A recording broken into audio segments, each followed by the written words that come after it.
இன்னைக்கு தோனி ஒய்சிஎல் லீடர் இல்ல சார் எல்லாத்தையும் மேனேஜ் பண்றாரு. இல்ல 11 பேர்த்த நீங்களும் மேனேஜ் பண்ணலாம், நானும் மேனேஜ் பண்ணலாம். இல்ல 11 பேர்த்த நல்லா மேனேஜ் பண்றாரு. சரி, ஓகே. கங்குலி இருந்தாரு, அவரும் நல்லா மேனேஜ் பண்ணாரு.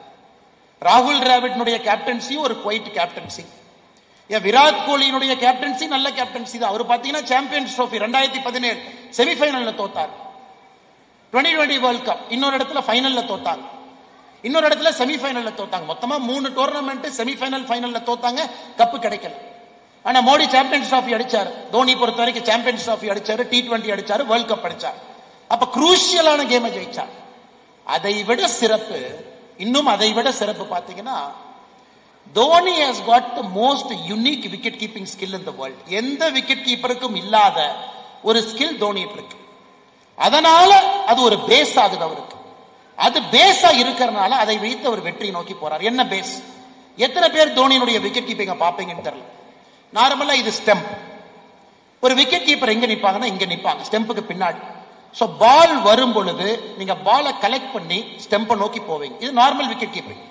உலகத்தினுடைய ஜாம்பவான்கள் அயன் ஹீலி, ஆடம் கில்கிறிஸ்ட், நம்மகிட்ட சையத் கிர்மானி எல்லாரும் பாத்தீங்கன்னா பின்னாடி இருப்பாங்க, கிரேட் கீப்பர்ஸ். பாலை ரிசீவ் பண்ணி போவாங்க. ஆனா தோனியினுடைய கை எங்க இருக்குன்னு பாத்திருக்கீங்களா? பின்னாடி இருக்காது கை, தோனியினுடைய கை இங்க இருக்கும். சோ தோனி பின்னாடி நிக்கிறதுக்கு பதிலா ஸ்டெம்புக்கு ஜஸ்ட் சைடுல அவருடைய கை இருக்கு. சோ தோனியினுடைய வேலை என்னன்னா, பாலை கலெக்ட் பண்ணுவாரு, இப்படி போவார். மிச்ச விக்கெட் கீப்பர் இப்படி போவாங்க. சோ தோனி அதுல பாத்தீங்கன்னா மைக்ரோ செகண்ட் எப்பவுமே சேவ் பண்ணுவார். நல்லா யோசிச்சு பாருங்க. சோ தோனி இங்கிருந்து போக மாட்டார், இங்கிருந்து வருவார். சோ உலகத்துக்கே முதலா ஒரு விக்கெட் கீப்பிங்ல ஒரு டெக்னிக்கை மாத்துறாரு. ஏன்? Fearless and bold. பின்னாடி இருந்தீங்கன்னா பால் மிஸ் ஆகாது, தைரியமா பின்னாடி நிக்கலாம்.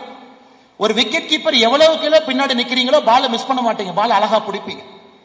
ஆனா பாலை மிஸ் பண்றோம் அப்படின்னு நீங்க யோசிச்சீங்கன்னா தைரியம் வராது. அவுட் பண்ணணும்னு நினைச்சீங்கன்னா நீங்க முன்னாடி நிற்பீங்க. சோ தோனியினுடைய யூனிக் விக்கெட் கீப்பிங் ஸ்கில், அவருடைய கை வழக்கமாக பின்னாடி இருப்பதை விட முன்னாடி இருக்கும். அந்த எக்ஸ்ட்ரா டைம் சேவ் பண்றாரு. அந்த எக்ஸ்ட்ரா டைமை சேவ் பண்றதுனால ஸ்டம்பிங் போறாரு. ஐபிஎல்ல பார்த்திருப்பீங்க, தோனி ரெக்கார்ட் ஸ்பீட்ல ஸ்டம்ப் எப்படி அடிக்கிறாருங்க, கை முன்னாடி இருக்கு. சோ லீடர்னுடைய அடிப்படை தன்மை என்பது ரிஸ்க் எடுப்பது ஒரு லீடர்னுடைய அடிப்படை தன்மை, ரிஸ்க் டேக்கிங் எபிலிட்டி. இன்னைக்கு என்ன இருக்கு? ஒரு ரிஸ்க். நான் பின்னாடி இருந்தா பாலை பிடிக்கலாம், ஃபைன்.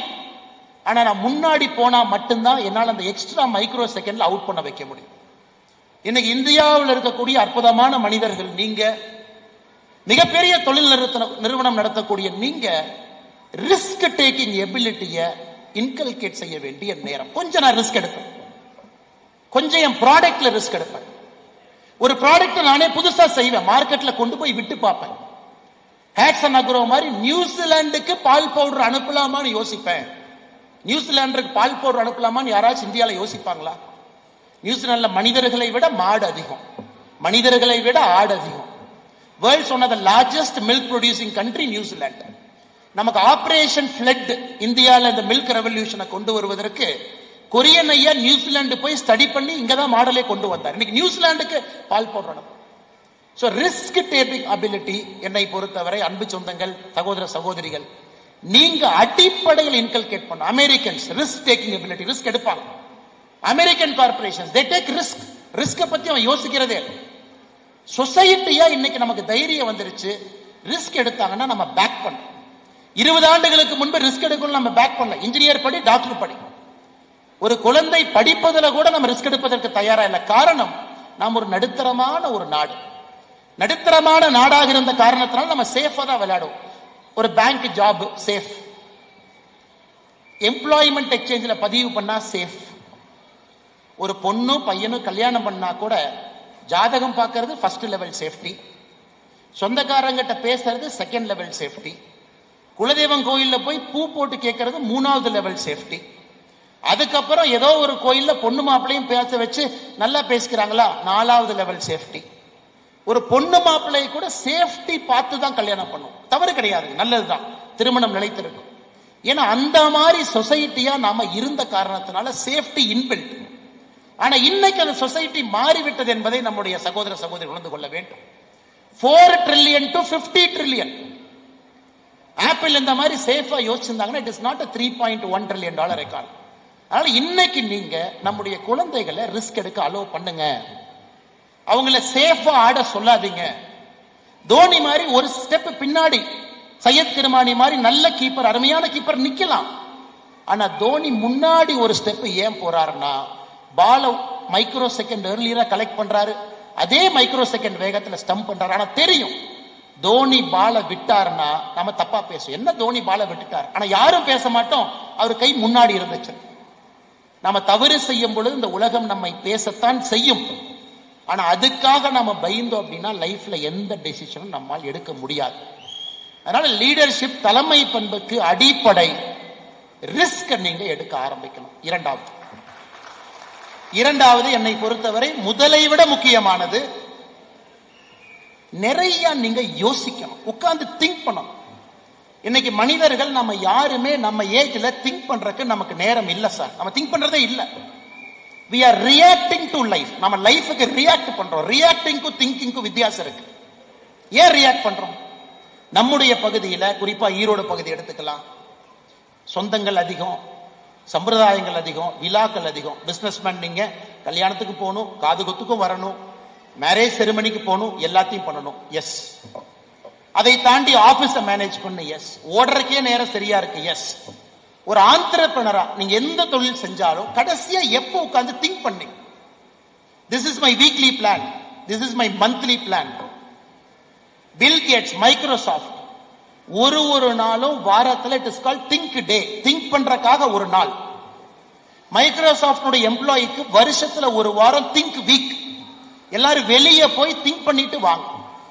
நாம திங்க் பண்ண ஆரம்பிக்கும் பொழுது, யோசிக்க ஆரம்பிக்கும் பொழுது மட்டும்தான் உங்களுக்கே தெரிய ஆரம்பிக்கும் நமக்கு என்ன வேணும்.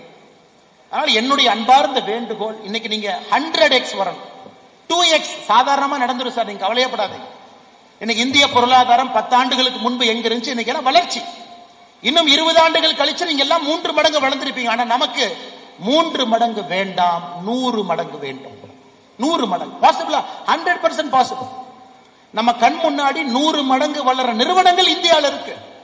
அந்த லீடர் என்ன வித்தியாசமா பண்றாரு? திங்க் பண்றாரு, யோசிக்கிறார், எழுதுறாரு, பிளான் பண்றாரு, டைரி போட்டு நோட் பண்றாரு, டைம் 24 மணி நேரத்தில் செக்ரிகேட் பண்றாங்க, தேவையில்லாம எதுவும் பேசுறது இல்ல.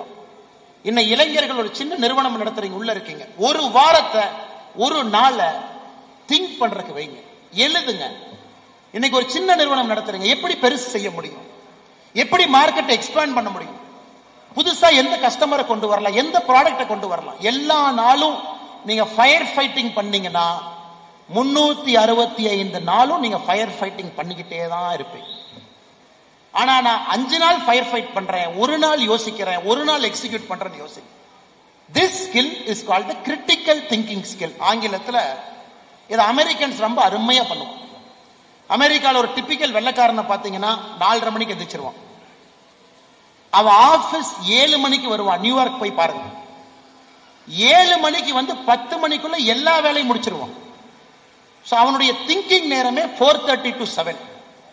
7 மணிக்கு ஒரு நல்ல வெள்ளைக்கார அமெரிக்கன், ஒரு பெரிய நிறுவனத்தினுடைய ஆளுமை, காலையில திங்கிங் பார்ட் முடிஞ்சது.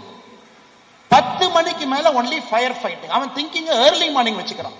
Germans early morning thinkers. இந்த நாடுகள் பொருளாதாரத்தில் முன்னாடி இருக்காங்க. இன்னைக்கு இந்தியாவுக்கு ரொம்ப முக்கியம் சார்.